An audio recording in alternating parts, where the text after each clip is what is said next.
My good sis Mari. Hi. Oh my Okay. gosh. It is another week in this 2021, which is turning out to be a hell of a year. Also, I think at this point, I'm just going to stop underestimating each year and thinking maybe this one will be calm. No, they're all going to be insane at this point.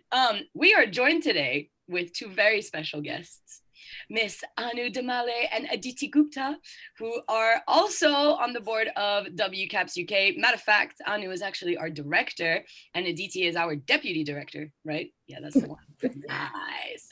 So guys, welcome. It's exciting to have some other people from the board on the episode, on the show. Thank you for having us. No, thanks for coming. And as always, I'm going to start the show the same way we do, especially on International Women's Month, just after International Women's Day. And I'm going to say we're still looking for justice for Breonna Taylor. We're still looking for justice for all the previous aforementioned people that we've talked about in the UK, because we know that systems are global and we are always going to bring that to you guys' attention. But I'm also just such a happy clam to have both of you on the show today. Last week, we got the opportunity to talk to two grassroots activists, and today we get the opportunity not just to chat with women who are all about peace and security, but women who are dear to our heart. And we just want to have a conversation about Britain, about what's happened. You know, we have to get to the Meghan and Harry interview, because if we don't, we've done everybody on the show a disservice, because we know they want to know. But I think what's most important is we start the same way we always do, which is by asking, how are you guys doing? We know we're in a pandemic. We know we're in a post-Brexit moment. We know we're in a whirlwind of space. How are you coming to the show today? Aditi, do you want to go first? I mean, what a question. I think both Anu and I work in terms of like influencing government and policymakers, and very much at the top-down level rather than the grassroots activists you've been talking to. I've got to say, like, even before COVID, Brexit, everything, it's been really hard. It's really hard as a woman of color in this space to be listened to be taken seriously, even to be believed. And I think we'll see shades of that in the whole Meghan and Harry affair, of being taken seriously and being worth something in this space. It wears away at you, and I think this year has just made it so much harder. Yeah, I mean, I feel you. I mean, Aditi is very generous in describing what I do. Aditi works in Parliament, or for Parliament, and so actually does spend most of her time influencing from the top down. I work for an NGO, so it's kind of the other side of the spectrum, where it's outside in and being like, you know, how do we use our technical policy legal knowledge to inform and better policy. And, you know, it was already, as Aditi said, it was already difficult being a woman of color and a queer, you know, woman of color with chronic illness in this field. And the, you know, COVID, Brexit, things that we will talk about, I'm sure, have exacerbated that. But, you know, there have been a lot of good things that have come out of this period. And I think this, you know, got Melanin, which I can't believe it's gonna, like, you guys started last, like, this is wild to me. And, you know, WCAPS and it being in the UK, and, you know, us finding our roots here. Yeah. It's really been really valuable. Yeah, I definitely can't, like, I personally admire both of you a lot, just because of probably what you actually put up with on the daily. So I know my sensitive ass cannot like, I'd be like, no, I'm just saying the truth. Yeah. So I think it shows like a lot of resilience. And I think that is, you know, obviously women of color are not a monolith in any way, shape, or form, but I feel like that is very much a common baseline trait amongst all of us, is that we have this like built-in resiliency that we have to have, because the system and society doesn't like work in our favor. Do you know what I mean? Or consider us on like an equal platform. And I think I was talking about this with Sienna actually, when we were kind of like discussing the Harry and Meghan bombshell interview, as ITV put it. But, you know, we shouldn't have to be so resilient, but if we weren't, then where would we be? Like, where would everything be today? You know, it's one of those where it's like, well, damn it, I'm here to save it again. But you know, I like, at least, you know, I'm here kind of thing. But I really, the burning question, I just have to discuss this right now. I just cannot believe that interview. That blew my mind, made my week. Like, it just, was a, yes, great time. What was everyone's thoughts on this? Like, because Mari and I obviously like are not, I mean, I'm French, so monarchy is not a thing for me. We got rid of ours very quickly. I'd like to, well, not quickly, but yeah, swiftly, as it were. But yeah, well, how, you know, for you two who have been brought up here and like are British essentially in culture, like what was that like for you guys to see and to hear her testimony, shall we say? It was emotional.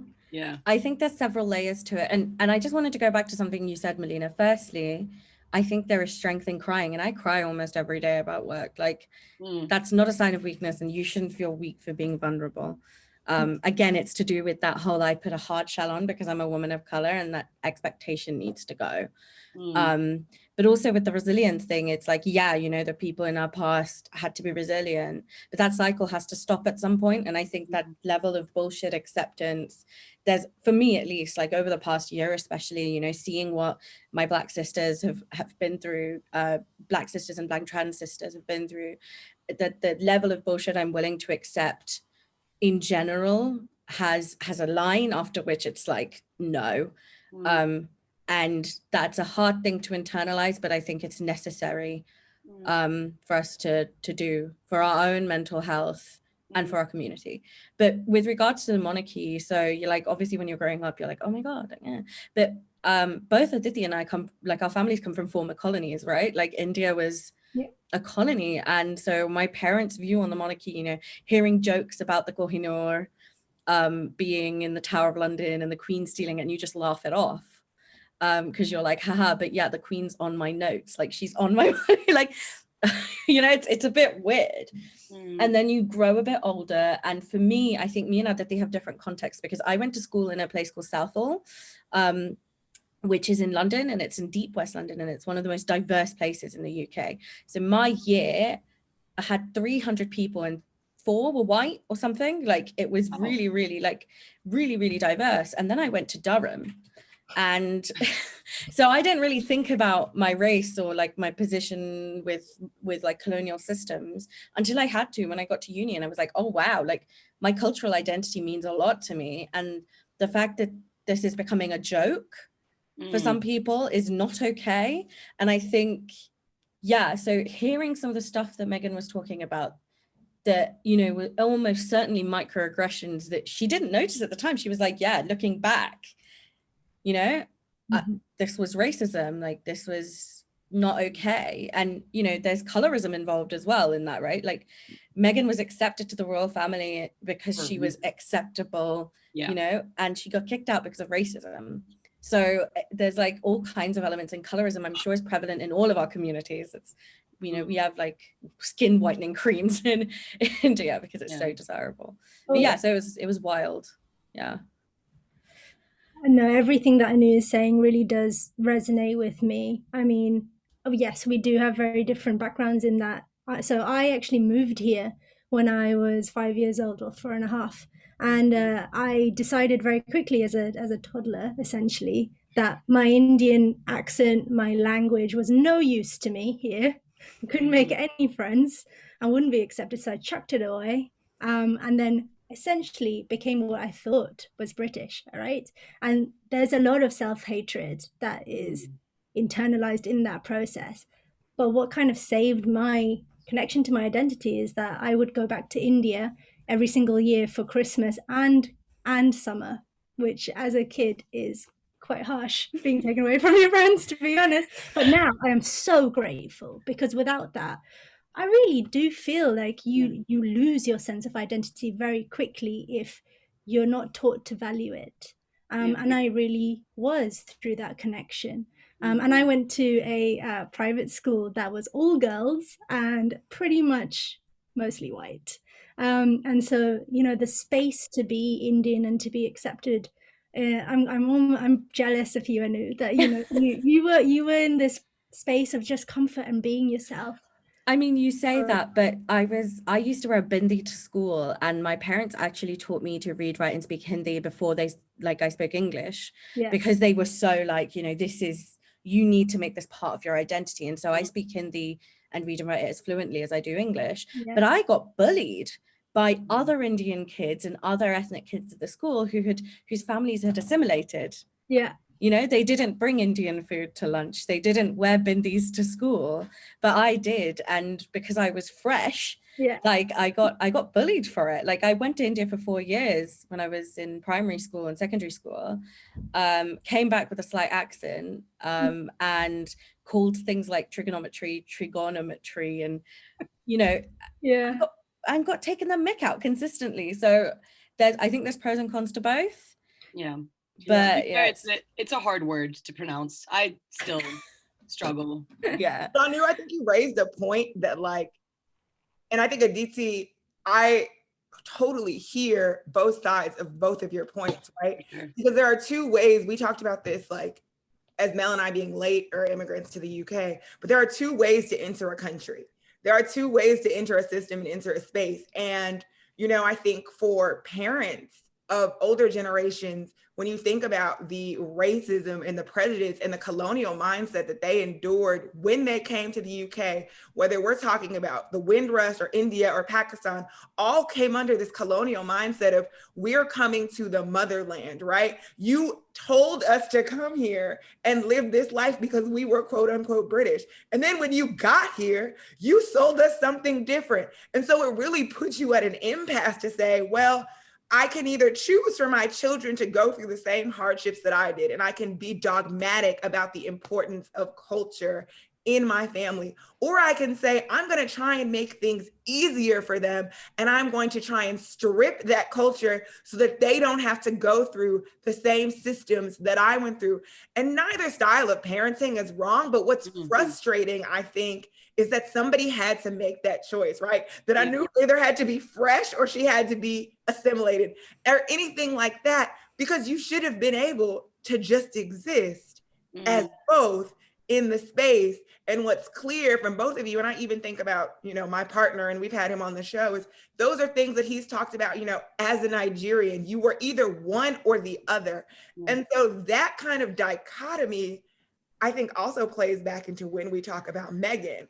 But yeah, I knew you were going to say something. Yeah, no, I was going to say I talk about this a lot, and I'll keep it brief because I really want to move on to the thing, but you know, I could talk about this forever. But 2 years ago, I spoke at the Royal Institution on this idea of identity and national identity and ethnicity.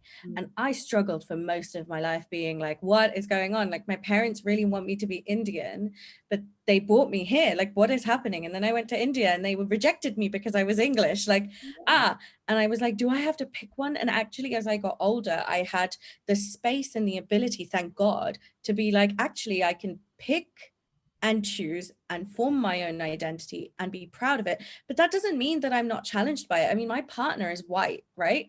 My partner comes from a white family. Historically, I've largely dated white people. That's a whole other thing. Like, why? But it means that the context of our upbringing, and, you know, we talk about it a lot, are different. Like, there are things which I expect intrinsically because they're part of Indian culture and my upbringing, that Theo, bless them, will be like, oh, sorry, I didn't realize this, you know, like, so, you know, it's all well and good. I think, like, yes, you should embrace the bits of the identity and understand that it's not linear, but also we need to acknowledge at every stage, there will be things that come up. People will make it difficult for you if situations don't. But yeah. Yeah, I mean, speaking about that, I've ended up having a split personality. So when I go back to India, and I speak Bengali and everything now because, I mean, who listens to a 5-year-old toddler mind anyway? But, you know, I have an Indian accent there. I go back into the mannerisms. My body language changes. Everything changes. My clothes change. And then I come back here and suddenly I have to switch gear and I'm a different person. I am what I present here today, essentially. So it's interesting thinking about all of these different pressures about how different societies that you put yourself into, what they expect of you.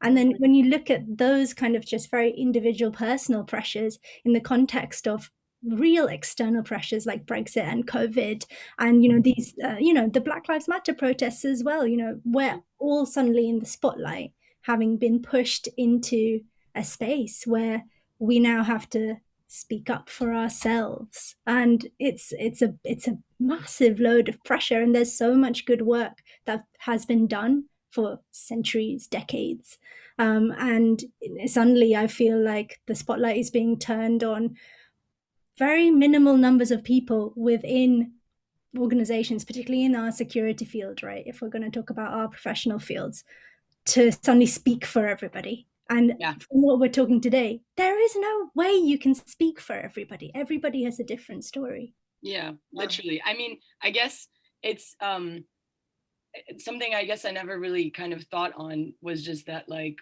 we all, I guess not we all, because we're not all a monolith, but clearly code switching exists within like the entire minority sphere, let's say, or like the entire non-white sphere, I guess, living in white societies. But I completely feel you, ladies. From a French Congolese perspective, when I'm in France, I am Congolese. When I'm in Congo, I am Muzungu, I am white.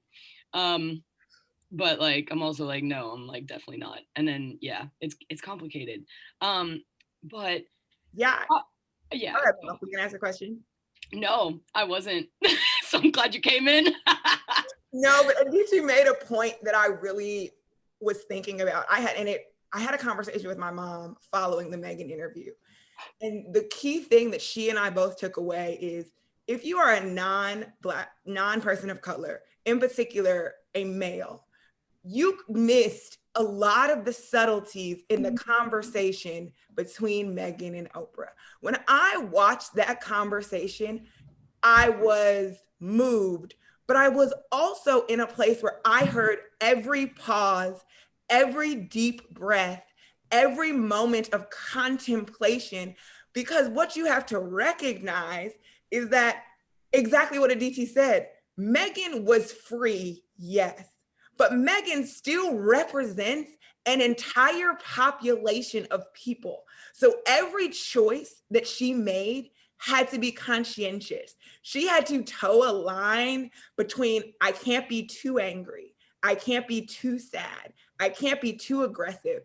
And it almost took me to a place of reflection of when we think about things like when Kamala Harris was in the vice presidential debates. Sometimes when I hear people like Don Butler on an MP stage, there are triggers that people have to go through mentally in trying to maneuver and toe this line where you have to be acceptable, whether that be by your skin color, that be by your accent or your clothing choices, but also still be aggressive enough that you are getting your point across, that you are not going to get taken advantage of by others. And I think, especially in the peace and security field, Aditi made a great point. Women already weren't taken seriously when we're talking on policy issues or nukes or anything like that. You add women of color and we start to add all of these intersections into the mix. And I feel like nobody's thought of it. They're like, what crazy brainchild intersections are you coming up with? And you're like, this is my daily life. I'm always going to bring you an intersection. And so I guess, how do you guys see yourselves in these spaces navigating these intersections? And, we have WCAPS, we're creating this support system. But even prior to that, how did you find yourself in this space kind of towing those lines? Aditi, do you want to go first or shall I? I don't mind. It seems like you have a burning comment. I don't. It's a really difficult question to answer without going off on a rant about expectations and implicit expectations.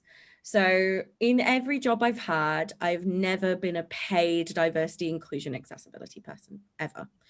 And yet somehow I've ended up doing that job. Every single time there is an expectation that I will be able to advise. And, I can, because I've done it for years, pro bono of my own accord.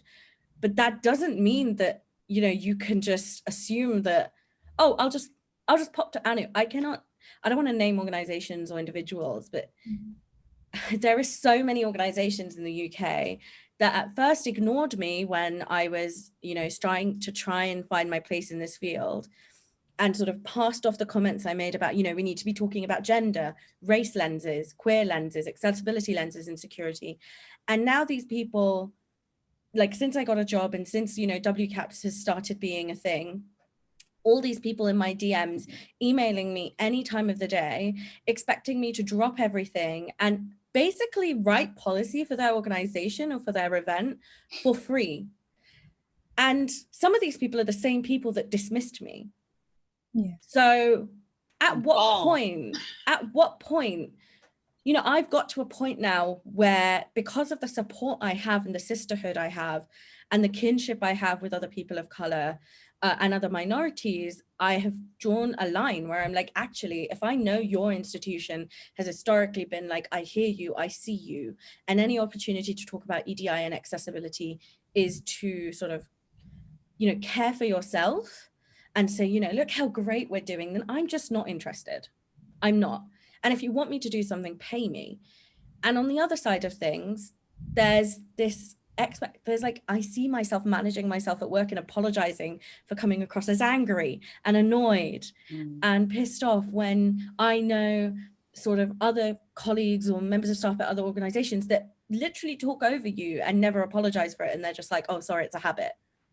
You know, whereas if I do the same, I feel like I need to apologize the hell out of it. If I suggest something out of the norm, I have to justify it to the end. And I'm sure this is something that all of you feel. I genuinely cannot stand when people talk over me. Like it is a burning rage begins. And I'm like, I have to hold myself back from cussing you out because we're in a professional environment. But like, oh my God, like, who taught you manners? Like, this is not okay. Not calling anyone out specifically, obviously, because I'm not gonna channel your inner Kamala. I'm speaking. I'm just like, I'm done as being cast as the angry brown woman. No, facts. I mean, yeah. I'm sorry, if I'm right and that upsets you, then that's your problem. Like, it's so funny though, because you attempt to take up that space, right? I don't want to be the angry brown woman. I refuse to be the angry Black woman. I will not be pigeonholed into a box. My voice will be heard. And then you hear things like, you're a bully, right? Oh, you're angry. You're not talking to me in a manner in which I appreciate. And I think what we have to do is get to a space where we're no longer allowing that trope to exist, but also we're acknowledging that that trope does exist. So people are going to have to make conscious decisions in the ways in which they display their anger, right? And I think Aditi made the perfect point. The Kamala I'm speaking, listen to what I'm saying, right? I'm not gonna raise my voice at you because it's a thought of, I'm never gonna stoop to your level. You can get angry, and the best thing that I can do is be calm in the reflection. After the fact, I'm gonna come back to my sisterhood and I'm gonna talk about how problematic you are as a human. Please believe that. But in real time, I'm not going to give you ammunition to have a conversation, because the key here is I am not a representative of just myself. Whether I like it or not, we may not be a monolith. I'm a representative for anybody that comes after me that is Black or brown, because that is how all decisions seemingly have been made up until this point. And there are more ways to shut a person down than by calling them angry. And, you know, I've never been a very aggressive or outspoken person. I think I've lacked that courage in a sense. I'm always a sort of working behind the scenes, head down kind of person until WCAPS, because it gave me the freedom to not have to choose between influencing people, influencing policy, getting people to do what I need them to do in my job daily, and staying true to my identity and my values. And there isn't a choice now. I can actually speak out, I feel, with the understanding that I have the support of a whole network of very powerful, inspiring women, right? But in the past, I have been shut down by not being believed, is why I brought it up earlier. Just questioning, like, well, are you really doing that? Have you really done that? You know, are you sure you couldn't come because of that?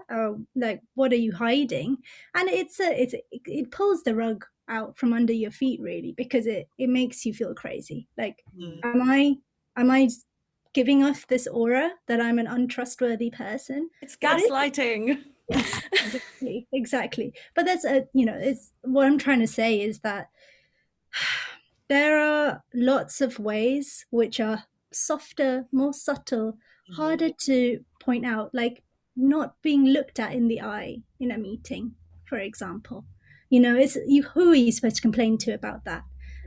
It's something that you just have to internalize. But then the effort and the emotional energy it takes to constantly think about how you react to those things, how you react to someone talking over you, how you react to someone literally dismissing your work and not answering your email. You know, small things, but they all add up. And that's why it's so important to have these platforms and have these networks to have different forms of validation that will actually just force people to understand that we have our worth and that we're not afraid to show it. I love that. And I want to basically highlight something which I think just goes so well with like what we're talking about, right? On the believability scale of things. So there's a video that I saw on Instagram, which is great. And it's by some guy called Joshua Peters. We'll link it somewhere. I don't know, something. But they basically tricked like royal experts into giving their review of the interview without having even watched it. So they're literally pulling out all these things to see like what people are going to say. Now, all these experts are white. And I'm not even saying white to say it like that because one of them genuinely said it like, whew. And I was like, there we go. Bless you. And then essentially she sneezed. Sorry, she muted herself, but she sneezed. And so basically like they're going off on the like, yes, well, you know, Meghan is an actress and what we saw tonight was very much that and blah, blah, blah. And like what, you know, the interviewers were saying like, oh yes, what did you think about the things that she said about Prince Charles? And they were like, I think she really should be careful of saying these things, etc. Very like, oh God, especially when you know, well, I guess the allegations or like the theories regarding Lady Diana's passing, it's like, oh God, that does not sound like really, you know, a space of like, please come to me with your issues, right? And then the one thing that killed me, absolutely just took me out, was the interviewers go, oh yes, in the interview, she says that she's not taking the COVID vaccine. What do you think about that? And then got all these commentators that are like, I think it's selfish. I think da-da-da-da-da, and all this stuff. And it's like, you haven't actually watched the interview. So you're commenting on something based off of your literal assumptions on this one person. But in reality, you know, there have been conversations in the UK about BAME communities not taking the vaccine. So in that regard, now you've got this assumption that also goes onto this person. Like, and you know what I mean? Like, it's just reinforcing the same stereotypes and the same ideas that like we over the summer were so loud to say, like, this is not okay anymore. This is no longer acceptable rhetoric. This is no longer acceptable conversation. Like, if you're going to be discussing things about like a particular community, bring out the community. Like, don't just speak on their behalf, or don't pick that one person that everyone always goes to and have them speak on behalf of a community that like is massive and diverse in itself, right? And so for me, like, that interview was just the blatant, you know, the caucasity of it all, of like, I am a white person who's a royal expert, therefore like whatever I say is just going to be taken. They were saying stuff with their chest, Jesus, like proper, like, oh yes, well, it's well known that blah blah blah. I'm like, you haven't watched the interview. You're out here ready to say these things on national television. Like, it just blew my mind. So it does just, you know, even in those moments, like when Piers Morgan has, I for the life of me, I'm so sorry, I cannot remember her name, but like an incredible woman that came on and just shut him down as well, because he was like, well, no, you can't, well, no, I'm not allowed to finish my sentence, and she's like, I'm not done talking. And it's like, yes, 100%. So that just was like, it just made me think. I was watching it this morning before we started recording, and I was like, this is just such a great example of specifically what we're talking about today. The fact that like, you have this woman who has expressed that she was in a toxic environment. Like, suicidal thoughts are not a joke, and they're not something to be taken lightly. They're not something that you need to believe or not. They're someone's expressions, right? Like, which is very telling of the person's state at that point. And she's having these thoughts when she's just had a baby. And you know what I mean? Like, there's just all these levels to it that I'm just like, how are you sitting there and going, oh, well, I just don't believe it. Like, you can not like her because you just don't like her acting, or you find her, like, you can have your reasons for not liking her, but just not liking her because it's like, oh, well, I just like that interview, like there was no need for that and blah, blah, blah. You don't know. So why are we commenting on things that we don't even know about? You know what I mean? I mean, two things here. Firstly, and, you know, content warning, if you want to cut this out, whatever, as someone who knows people that have been suicidal and has been in that position, you know, people that are retweeting stuff or tweeting stuff about, you know, I saw this come up yesterday about like Meghan, you know, being suicidal and faking it, you know, she might have been, we don't know, but your friends can see you do that. People that have been in that position can see you back someone that has done that and not believed it. And it's heartbreaking that, you know, you would go to that extent to be like, I don't believe that this person has said that. Secondly, do not get me started on the term BAME. Like, even on a literal level, you have me and Aditi here on a call who would both be classified as Indian. We're very different experiences, as has been highlighted.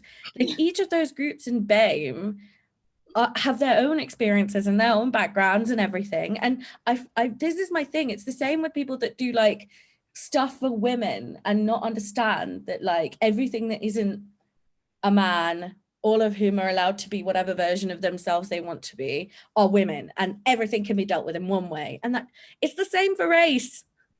Yeah. Come on, like add 1 + 1. We're all individuals. We all have our own experiences.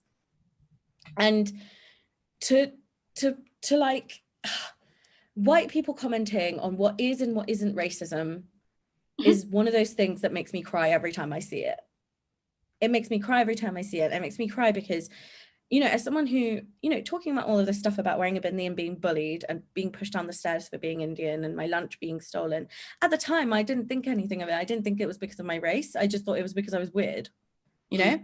And then Brexit happened at uni, and, you know, I was like, you know, I have thick skin.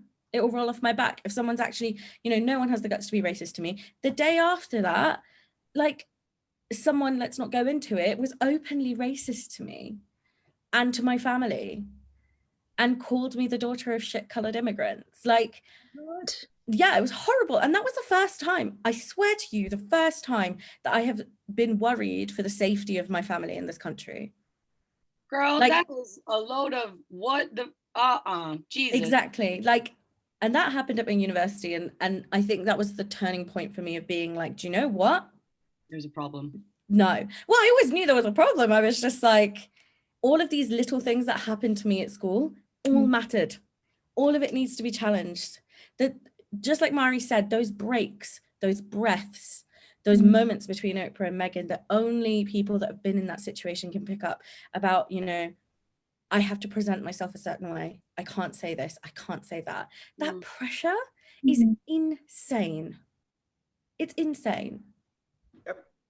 Yep. And I think you, and Mel, I'm slightly different than you. I'm not shocked in any means by the way that people have spoken about Meghan. I'm not shocked. I'm not shocked. I'm just like, really? Like, that's I'm not even like, really though. That's my point. I'm not like, really. I feel no ways about them doing exactly what I expect. You're doing exactly what I expect you to do. When you do something different, then I am shocked. Then I am impressed. Then you have given me something to have a conversation about.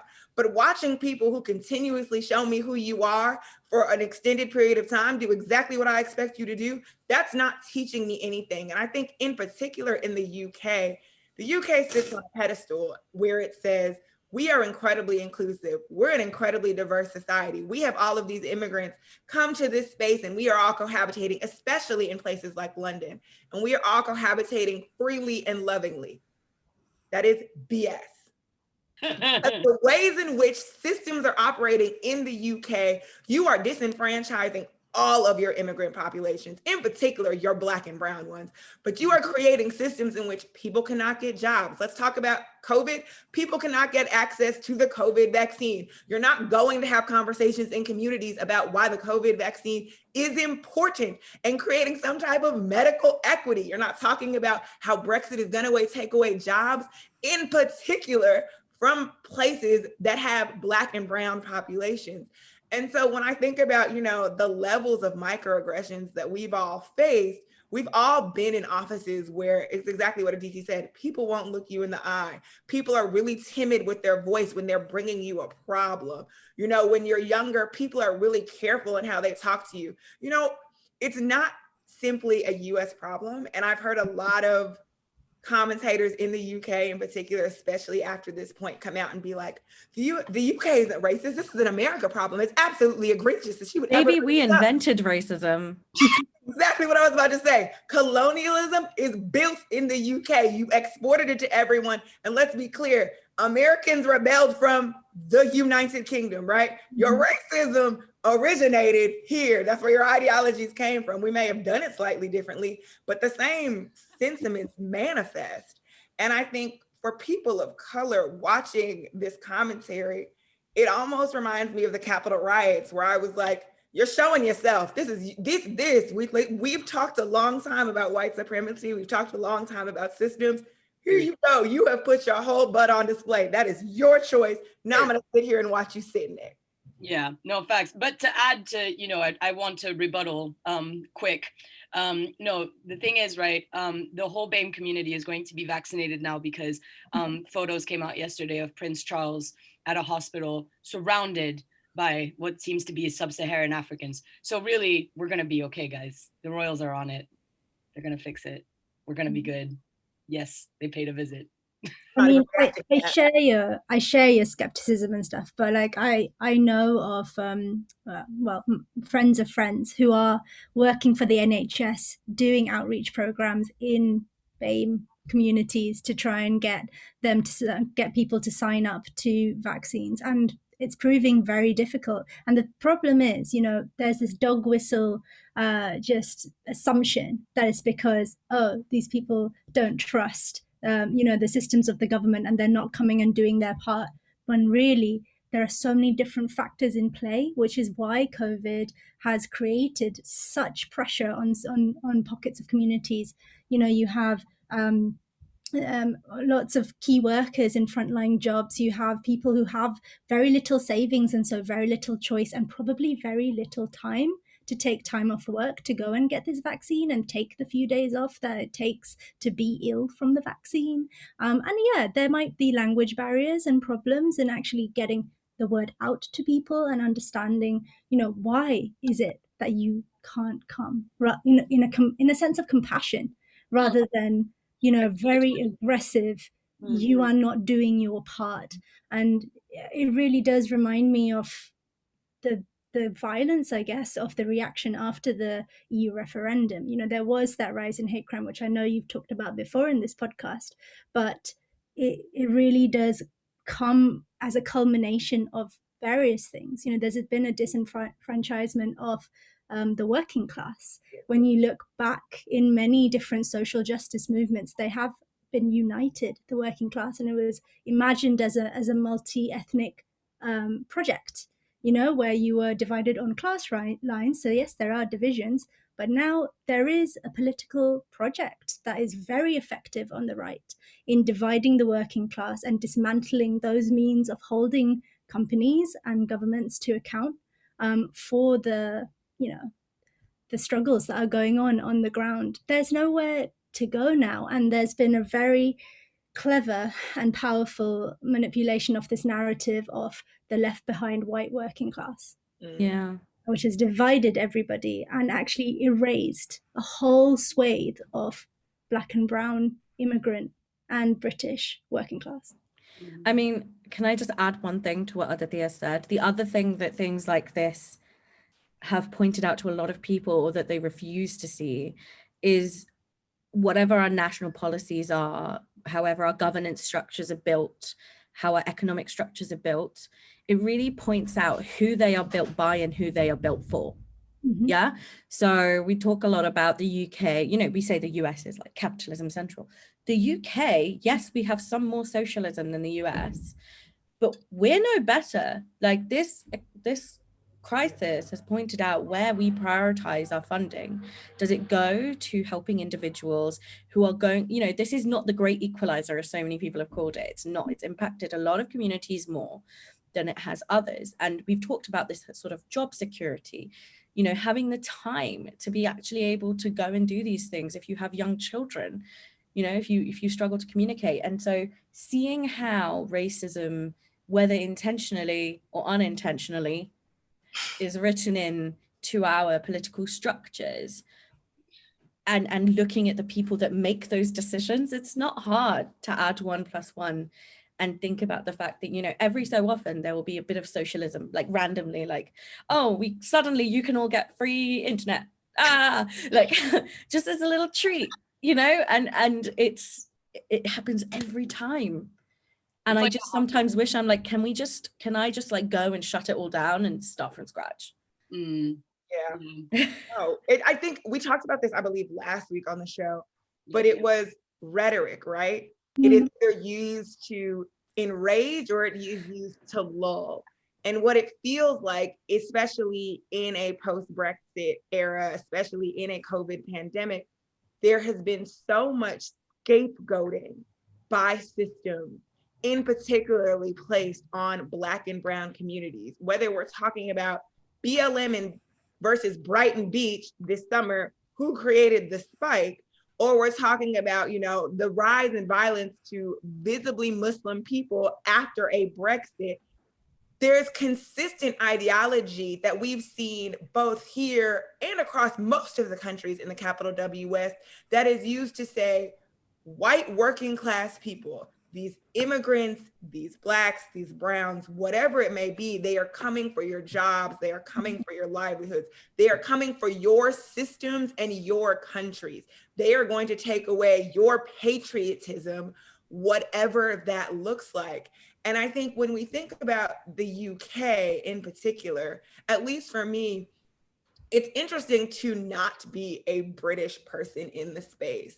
Because when I hear people frustrated about the ways in which systems are working, I tend to hear, obviously not when I'm talking to you wonderful people, but what I tend to hear is a level of shock from Black and Brown communities, almost like you didn't necessarily recognize that there were systems working against you and manifesting themselves in the way that they were.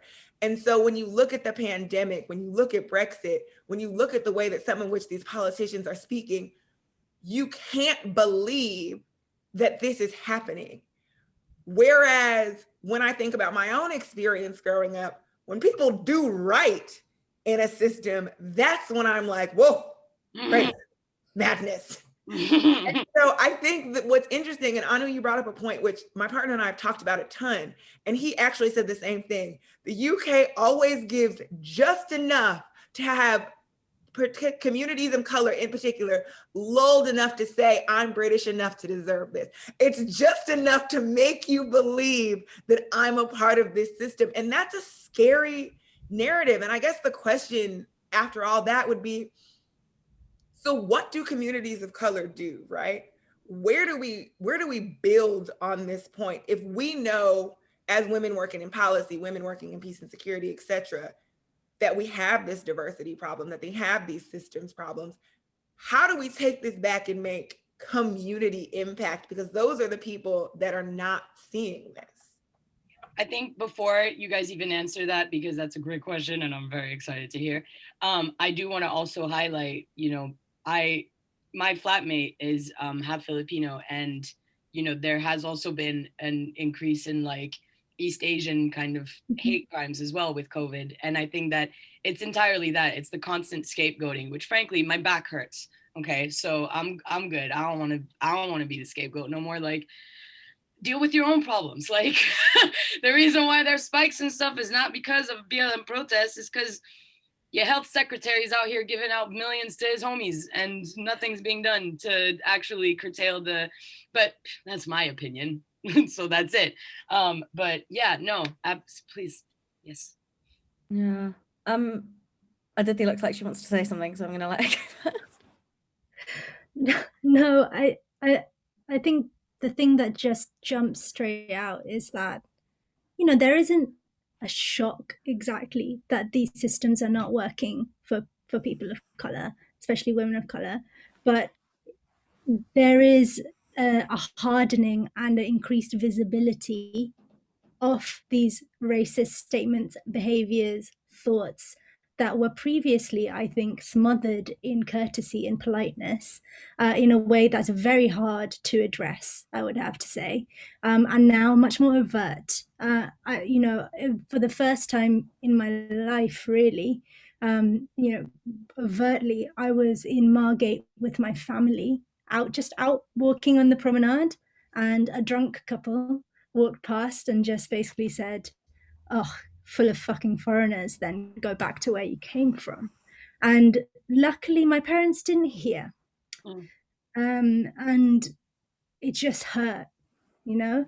It came out of nowhere, and it was just the very act of being a bunch of brown people walking in a space that someone judged was not for me. It, you know, you can't stay silent, and you can't brush it off when it's like that.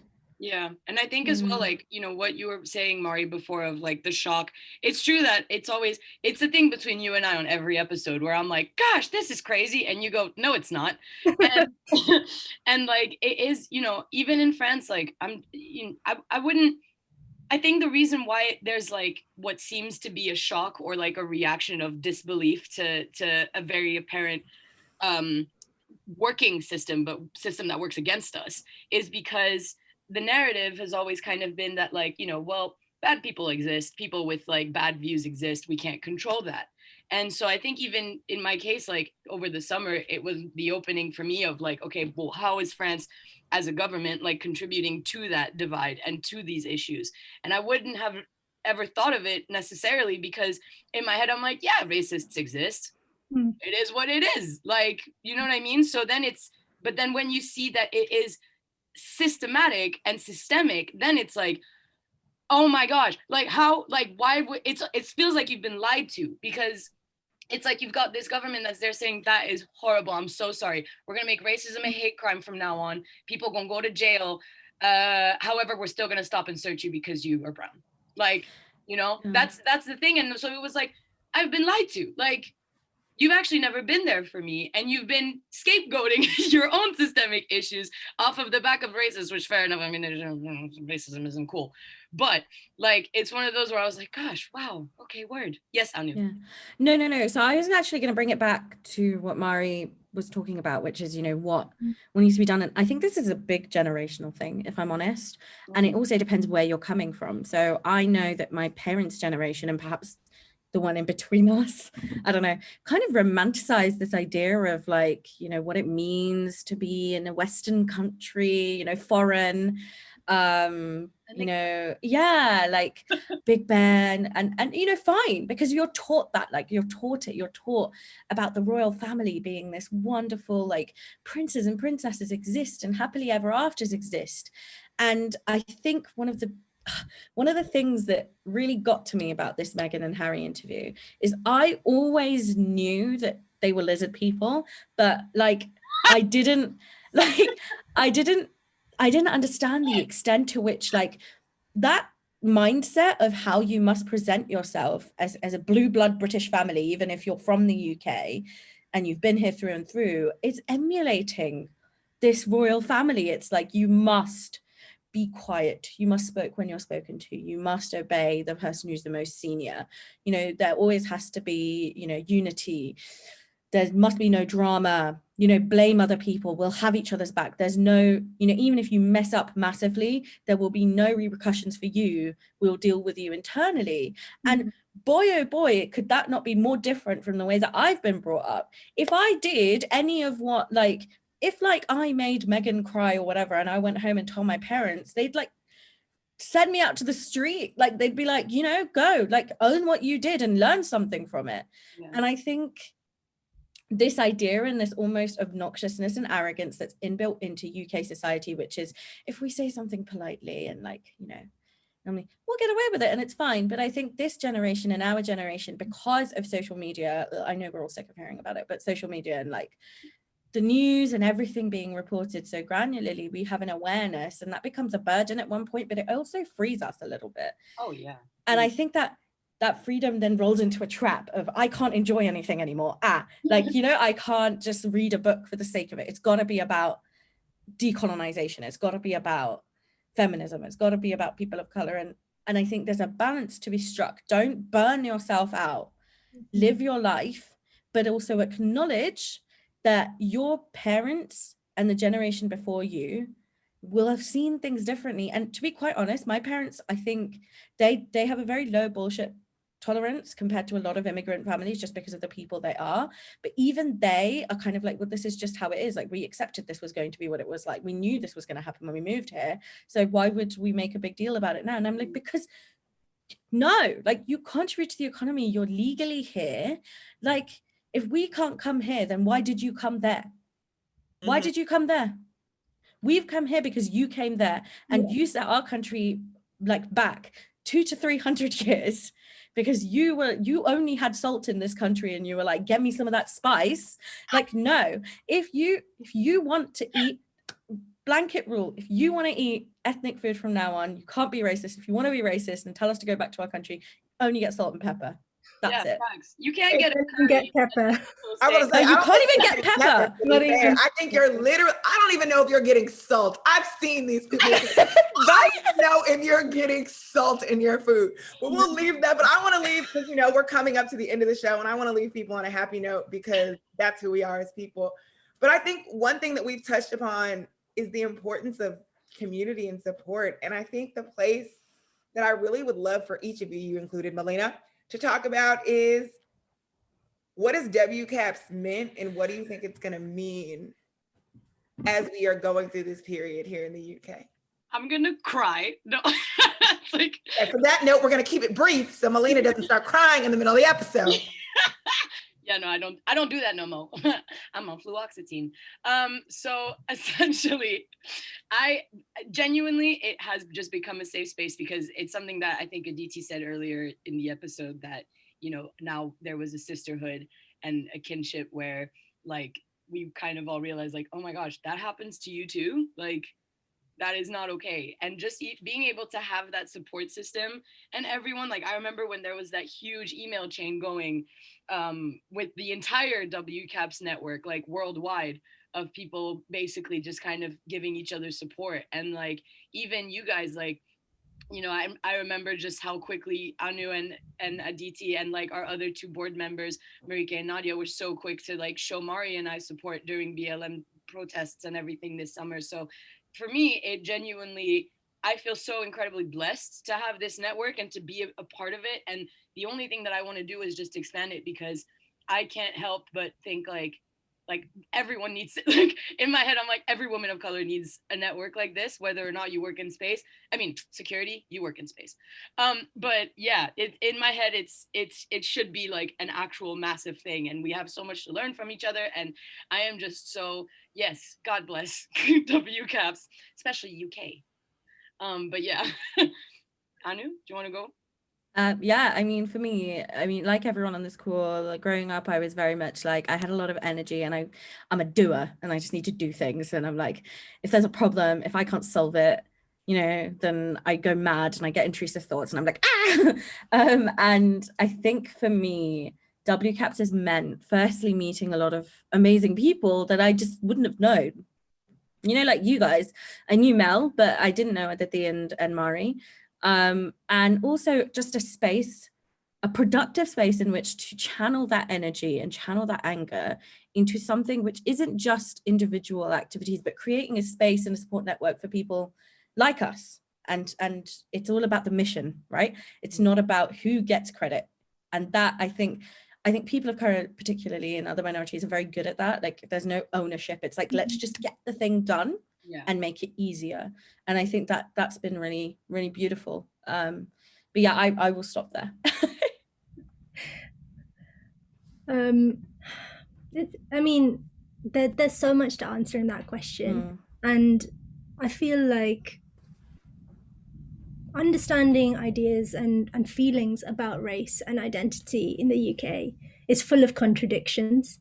You know, you will have people who are, you know, fully part of your life, love you, everything, but aren't aware of the deepness of racial prejudice in this most unconscious layer. And I have it myself. Do you know what I mean? Like when you are grown up and brought up in systems and structures that are not made for people of color and are made to benefit a certain, you know, to benefit white people and the neoliberal system, you end up following certain paths just by autopilot. And you know, the whole idea about multiculturalism in the UK, people say we are the best at it, and other people say multiculturalism has failed. And where does the blame for that lie? It lies in us not assimilating, not being the right type of immigrant, not being British enough, not being English enough. So, you know, it's exhausting, it's confusing, it's disconcerting. Finding WCAPS, I think, has been a weight off my mind that I'm not alone. Growing up in very white spaces and friendship groups, I haven't had the benefit of friendship circles where, you know, I can just be myself just by the benefit of being me. You know, and WCAPS has brought that into my professional field as well, because it's not just a professional leadership network like you see so many. It's about better policy. It's about the fact that you don't have to choose. And I can't say how incredible that is and how inspiring Bonnie is for really getting to where she is, looking back, saying, there's nobody like me coming up behind me. I better do something about it. And giving us all this chance and this, you know, this sisterhood. It's like sorry, didn't mean to cut you off. No, I mean, I was done. She's like a fairy godmother at this point. It's like it very much, I think that's definitely the mindset. And I just, you know, my final kind of like statement is just to reinforce that point, because I think a lot of people, when they think about immigration, they think, well, you just have to assimilate. It's not that deep. And I saw this testimony from this French woman who was born in Turkey, and her parents had immigrated in the 80s and stuff to France. And initially it was very much like, we're going to church, we're doing all these things, blah, blah, blah, blah, we're really going to integrate, et cetera, et cetera. And then it became like this thing where they were seeing politicians obviously saying that like, oh, these people are here. And then additionally, like back home in Turkey, it was also like, why did you leave? And so it became like, even her parents were like in total cognitive dissonance and ended up saying, actually, no, we're going back full Turkish. Like, we're going to stay here, but like, I'm not assimilating anymore because that's it. And so even with her, like, she ended up changing her first name because she wanted to fit in more. Now that her parents were like, no, we're going to not assimilate anymore. It's just a massive, like, just a mind fuck. And like, it's just that's it. And so it's just, I think that's the unspoken trauma also that creates, you know, but anyway, that's just my last 2 cents. Yeah. Thank you, Mels. I am going to say thank you to Anu and Aditi. You know, there's so much that can be said about WCAPS, and I hope what people take away from this episode is that when we talk about women of color, we're talking about a wide group of people. We're talking about people with tons of experience, and we are bringing our race and our womanhood into all of these intersections. And what make us all great is where we're finding ourselves in these intersections. And that is something that should be cherished. So as always, Mel and I want to thank everyone for coming to Got Melanin.